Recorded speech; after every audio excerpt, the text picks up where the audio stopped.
এই পর্বটা বঙ্গীয় বিজেপির কোনো নেতা যদি দেখেন তাহলে তাকে বলবো যে আপনি চোখটা সরিয়ে নিন, না হলে চোখ বন্ধ করে নিন, আপনি দেখতে পারবেন না, আপনি জাস্ট নিতে পারবেন না। এর আগে উপনির্বাচনের দিন আমরা একটা পর্ব করেছিলাম এবং সেখানে বলেছিলাম যে এই উপনির্বাচনে যদি দেখা যায় যে বিজেপি 5,000-এর বেশি ভোটে কোনো আসনে হেরেছে, তাহলে বলা যেতে পারে যে ঠিক আছে, ভালো করে পড়াশোনা করে পরের বার পাশ করার মতো একটা জায়গা তৈরি করা হতে পারে। আর যদি দেখা যায় যে বিজেপি 10,000-এর বেশি ভোটে হেরেছে, তাহলে বলতে হবে যে সেই সমস্ত আসনগুলো এখন থেকেই শুভেন্দু অধিকারীকে দিয়ে প্রত্যেক মাসে একটা করে রুট মার্চ করান। দেখুন, আগামীর সূর্য ধ্রুব তারা, তিনি যদি পথহারাদের কোনো পথ দেখাতে পারেন এবং তারপরে যদি কোনো জেতার একটা জায়গা তৈরি করা যায়। যদি দেখা যায় যে উপনির্বাচনে বিজেপি কোথাও 15,000-এর বেশি ভোটে হেরেছে, তাহলে সেখানে অমিত শাহকে দিয়ে বিধানসভা নির্বাচনের আগে স্পেশাল র্যালি তো করাতেই হবে। তারই সঙ্গে বঙ্গ বিজেপির কোনো একজন নেতাকে একদম গেস্ট হাউস ভাড়া করে বিধানসভা নির্বাচন আসার কয়েক মাস আগে থেকে সেখানে রেখে দিন। তিনি সেখানে কাজকর্ম করে দেখুন কিছু করতে পারে কিনা। বিধানসভা নির্বাচনে হয়তো সেসব জায়গায় জিততে পারবেন না, কিন্তু হারার মার্জিনটা অন্তত কমানো যেতে পারে, একটা ভদ্র সভ্য জায়গায় নিয়ে আসা যেতে পারে। আর যদি দেখা যায় এবারের উপনির্বাচনে বিজেপি কিছু আসনে 20,000-এর বেশি ভোটে হেরেছে, তাহলে বলতে হবে যে দেখুন, আমার সেভাবে আলাদা করে আর বলার কিছুই নেই। এই পশ্চিমবঙ্গে অন্তত 3-4 জন এমন লোকজন রয়েছেন যারা বলেন আমরা অ্যাক্টিভিস্ট, আমরা সাংবাদিক নই। একমাত্র তারাই এই নিয়ে কিছু বলতে পারবেন, কারণ সেই নাকি কান্না তারাই করতে পারেন যারা রাতের বেলা দিনের সূর্য দেখতে পান, এবং আপনাকে তাদের কথাই সেক্ষেত্রে শুনতে হবে। আলাদা করে আমার আর কিছু এখানে বলার নেই, কারণ আমি তো পাতি কথা বলি। এবার এইখানেই উপনির্বাচনের ফলাফল বেরোনোর পরে প্রশ্ন করতে হয় যে 1 লাখ ভোটে কে হারে মশাই? 1 লাখ ভোটে কে হারে ভাই? এবং গতকাল থেকে সেই সমস্ত বিভিন্ন জায়গায় মহারাষ্ট্রের জন্য আসন পেতে রাখা হচ্ছে। আপনি মহারাষ্ট্রকে দেখুন, মহারাষ্ট্রে যান, সেখানে বিজেপি জিতবে, সেখানে বিজেপি জিতছে। মহারাষ্ট্রে লোকজন নাচানাচি করছে, বিজেপির লোকজন। আপনি এক কাজ করুন, আপনি মহারাষ্ট্রকে দেখুন। মানে আপনি বাংলার মানুষ হয়ে বাংলার উপনির্বাচন ছেড়ে 1,000 টাকা খরচ করে ট্রেনে উঠে পড়ুন, দিয়ে মহারাষ্ট্রে চলে যান, কারণ সেখানে বিজেপি নাচছে। পশ্চিমবঙ্গের বুকে তৃণমূল কংগ্রেস এই যে জিতেছে, নাচানাচি করছে, আনন্দ করছে, দেখে কষ্ট লাগছে। আপনি তাহলে মহারাষ্ট্রে গিয়ে নাচুন।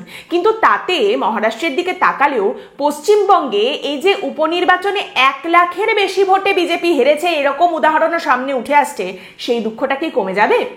এক্ষুনি আপনি বলবেন যে আরে আরে আরে তুমি কি বলছো, সেকু মাকু চটিচাটা, তুমি তো একেবারে বিক্রি হয়ে যাওয়া লোক। উপনির্বাচনে কখনো বিরোধীরা জেতে নাকি? শাসক দলই জেতে, বিরোধীরা মোটেই জিততে পারে না। অনেস্টলি জিততে পারে। সত্যি কথা বলতে কি, এর উদাহরণ রয়েছে। বাইরন বিশ্বাসের কথা মনে আছে আপনাদের নিশ্চয়ই। বিরোধী রাজনৈতিক দলের হয়ে দাঁড়িয়ে উপনির্বাচনে জিতেছিলেন। হ্যাঁ, এটা আলাদা কথা যে জেতার পরে বগল দাবা করে তৃণমূল কংগ্রেস তাকে নিয়ে চলে গিয়েছিল, কিন্তু আপনাদের তো মশাই বগল দাবা করে নিয়ে যাওয়ার লোকও পাওয়া যাচ্ছে না, কারণ আপনারা যেভাবে ধরাশায়ী হয়ে শুয়ে পড়েছেন, তাতে অন্তত 4 জনকে লাগবে কাঁধে করে বের করার জন্য। কারণ ওয়ান্স এগেইন 1 লাখ ভোট এইভাবে কে হারে ভাই? এবং সত্যি কথা বলতে কি, একটু তো লাজ শরম থাকা উচিত, একটু লজ্জা অন্তত পাওয়া উচিত, তাই না? মানে এই যে বারবার এক জিনিস হয় এবং তারপর বেরিয়ে এসে একই কথা আপনারা বলেন। এই যে মহারাষ্ট্র দেখতে বলছেন, এখন মহারাষ্ট্রে ভাতার কথা বলে ভাতা দিয়ে আপনারা জিতেছেন। পশ্চিমবঙ্গে এসেই আবার বলবেন ভাতার জন্য এখানকার মা বোনেরা বিক্রি হয়ে গেলেন, ভাতার জন্য এই ভোট তারা বিক্রি করে দিলেন, এখানে মুসলিমদের সংখ্যা বেশি সেই কারণে তৃণমূল কংগ্রেস জিতছে। বারবার টেবিল চাপড়ে এই একই কথা। দেখুন, এই কথাগুলোকে তথ্য সাপোর্ট করে না, এই কথাগুলোকে শুধুমাত্র এই টেবিল চাপড়ানোটাই সাপোর্ট করে, কিন্তু তারপরেও আপনারা একই কথা বলে যাচ্ছেন। মানে বলার জায়গা থাকে, একই কথা বলে কতবার পার পাবেন? এখনো সুকান্ত মজুমদার বলছেন আরে উপনির্বাচনে তো এরকমই হয়, 2026-এর বিধানসভা ভোটে বিজেপিই জিতবে পশ্চিমবঙ্গে। মানে এর থেকে তো অর্জুন সিং এই কিছুদিন আগে রাশিয়ান বিষের যে থিওরিটা নিয়ে এসেছিলেন, সেটা অন্তত বেটার। 4 মাস আগে বিষ দেবে, 4 মাস পরে মরে যাব, মমতা ব্যানার্জির প্রশাসন দায়ী থাকবে। মানে সত্যি কথা বলতে কি, 2021-এর পর থেকে বঙ্গ বিজেপির যেভাবে স্লো পয়জনিং হয়েছে এবং যেভাবে বঙ্গ বিজেপি শুয়ে পড়েছে, জানি না কিভাবে আর কবে তারা উঠে দাঁড়াতে পারবে। প্রত্যেকটা নির্বাচনের পরে একই অজুহাত শোনা যায় বঙ্গ বিজেপির মুখে। বাট অনেস্টলি খারাপ লাগে না আপনাদের? মানে এই যে ধরুন বাম কংগ্রেস একটা সময় বিরোধী দল হিসেবে ভোট টোট পেত এখানে, তাও মোটামুটি, এবং তখন তাদের জিজ্ঞেস করা হতো এই যে প্রত্যেক নির্বাচনে আপনারা হারছেন, এত এত ভোটে হারছেন, আচ্ছা আপনাদের কেমন লাগছে, কি বলবেন? খারাপ লাগে না? বাম কংগ্রেসের মুখে ওই আব তো আদত সি হ্যাঁ মুঝকো এসে জিনে মে এইরকম গোছের একটা উত্তর পাওয়া যেত। এখন আপনাদের প্রশ্ন করলে আপনারা কি উত্তর দেবেন বলুন তো? আপনাদের খারাপ লাগে না বারবার এই একই কথা বলতে হয় এবং একই জিনিসের মধ্যে দিয়ে যেতে হয়? মানে আজ এই যে মহারাষ্ট্রে বিজেপি এত ভালো ফলাফল করেছে, আপনি কংগ্রেসের জন্য তবু বলতে পারেন যে গোটা দেশে কংগ্রেস হারছে, পশ্চিম পশ্চিমবঙ্গেও কংগ্রেস হারছে, ভাই ভাই।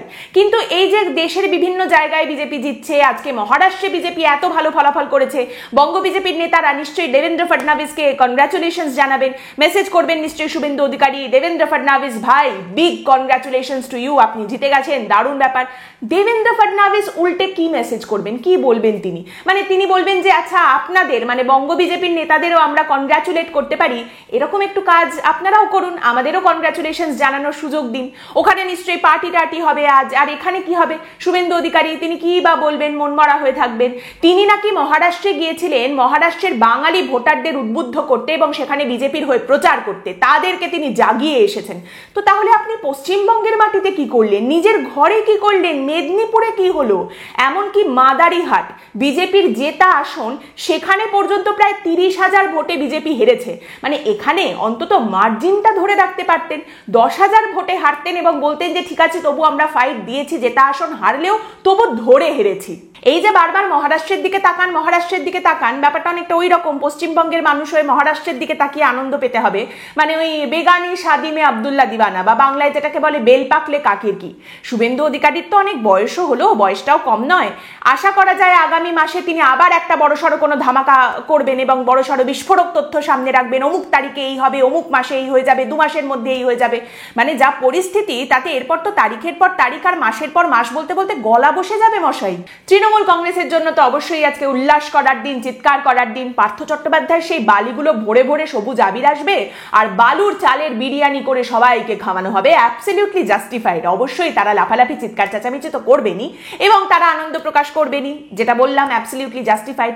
কিন্তু তার মানে এই নয় যে মানুষের রাগ কমে গেছে, মানুষ সব কিছু ভুলে গেছেন। যে জিনিসটা এর আগেও দেখা গেছে পুরসভা নির্বাচন বলুন বা তারপরে লোকসভা নির্বাচনেও, যে শহরের দিক থেকে মানুষজন একটু তৃণমূলের দিক থেকে মুখ ফিরিয়ে নিচ্ছেন, শহরে তাদের ভোটটা কম আসছে, গ্রামে তারা বেশি ভোট পাচ্ছেন, এই বিষয়টা কিন্তু এখনো দেখা যাচ্ছে।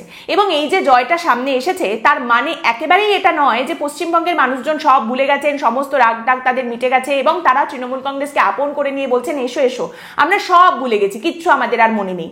দেখুন বিষয়টা হচ্ছে যে সমস্ত জায়গায় রাগ বা ক্ষোভের বহিঃপ্রকাশ দেখা গেছে, যেখানে এই ক্ষোভ পুঞ্জীভূত হয়ে আছে বিশেষ করে আর.জি. করের ঘটনার পরে, সেই সমস্ত জায়গার রাগ প্রকাশ করার মতো জায়গায় উপনির্বাচনে ছিল না।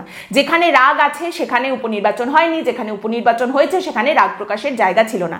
গ্রামে গঞ্জে এখনো পর্যন্ত তৃণমূল কংগ্রেসের জন্য বিরাট সমর্থন রয়েছে এবং সেখানে অবশ্যই মানুষের মধ্যে ক্ষোভ কম শহুরে মানুষের মধ্যে থেকে। কাজেই এই জয়ে আপনারা অবশ্যই উল্লাস করবেন, তাতে কোনো অসুবিধাই নেই। কিন্তু এর মানে এই নয় যে তৃণমূল কংগ্রেস একেবারে ধোয়া তুলসী পাতা এবং তাদের সমস্ত দোষগুণ মানুষ ভুলে গেছেন। এরপরে যখন একটা সার্বিক নির্বাচন আসবে, গোটা রাজ্য জুড়ে নির্বাচন হবে, সেখানে মানুষের মধ্যে জমে থাকা দিনের পর দিন এই ক্ষোভ, দুর্নীতি বলুন, আর.জি. কর কাণ্ড বলুন, সমস্ত কিছু নিয়ে জমে থাকা যে ক্ষোভ, সেটা বেরিয়ে আসে কিনা, পুরনো বাতের ব্যথার মতো সেই রাগ জাগার দিয়ে ওঠে কিনা, সেটা কিন্তু তখন বোঝা যাবে। এবং তারই সঙ্গে এখানে বলতে হয় যে দেখুন, গণতন্ত্রে বিরোধীরা থাকে শাসক দলের জীবন ওষ্ঠাগত করে দেবার জন্য। পশ্চিমবঙ্গের শাসক দলের উদ্দেশ্যে বলতে হয় আপনারা যা বিরোধী পেয়েছেন পশ্চিমবঙ্গে, সে আপনাদের দলেই থাকুক বা অন্য দলেই থাকুক, যে ধরনের বিরোধী আপনারা পেয়েছেন তাতে তো কারুরই খুব একটা আলাদা করে কিছু বলার মতো নেই। করলেই হলো, চললেই চললো, এই মনোভাব নিয়েই সবাই এগোচ্ছেন, গড্ডালিকা প্রবাহে সবাই গা ভাসিয়ে দিয়েছেন।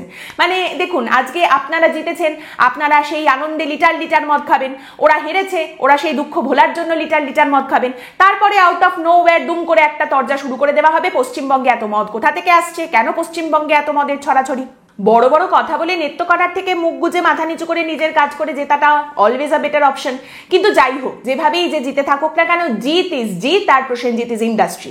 আমি জানি এখনো বেশ কিছু মানুষ আছেন যারা এসে মলম লাগাবেন, আরে এটাকে আপনি ভোট বলেন নাকি, এটা আবার ভোট হয়েছে নাকি। প্রতিটা নির্বাচনের পরে এই ধরনের কথাই তাদের বলতে হয়।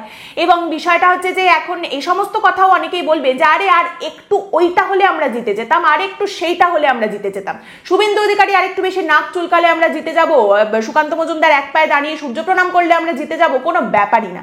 নির্বাচনের পরে এটা হলে সেটা হয়ে যেত, সেটা হলে আমরা জিতে যেতাম, এইকে সেই করেছি বলে হেরে গেছি, ওইকে সেই করা হয়েছে বলে আমরা জিততে পারলাম না, এইগুলো তো চলতেই থাকবে।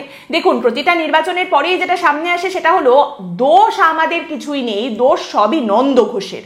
আপনি মূর্খের স্বর্গে তখনই বসবাস করতে পারবেন যখন আপনি মূর্খের কথাকে বাস্তবের থেকেও বেশি বিশ্বাস করবেন। এখানেও তার থেকে অন্যথা কিছু হয়েছে বলে সেভাবে দেখা যাচ্ছে না। আজকের পর্ব এখানেই শেষ করছি। আপনাদের মতামত এই পর্ব সম্পর্কে অবশ্যই জানাবেন কমেন্ট করে। পরের দিন দেখা হবে অন্য একটি বিষয় নিয়ে আলোচনায়। ভালো থাকবেন।